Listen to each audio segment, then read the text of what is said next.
అందరికీ నమస్కారం అండి. రేపు వైశాఖ మాసం పౌర్ణమి గురువారం, అత్యంత పరమ పవిత్రమైనటువంటి రోజు. ఈ వైశాఖ మాసం సత్యనారాయణ స్వామి వారికి అత్యంత ప్రీతికరమైనటువంటిది. మొన్న ఏకాదశి నాడు కళ్యాణం అది జరిగింది.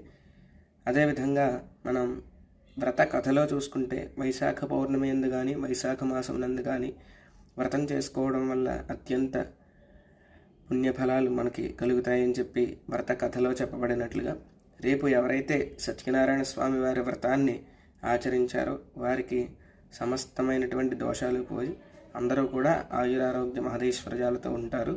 అదేవిధంగా ప్రతి ఒక్కరూ కూడా రేపు మీకు ఉన్నటువంటి ఉపాసన ఏవైతే ఉన్నాయో అవన్నీ కూడా అనుష్ఠానం చేసుకోవడం వల్ల చాలా మంచి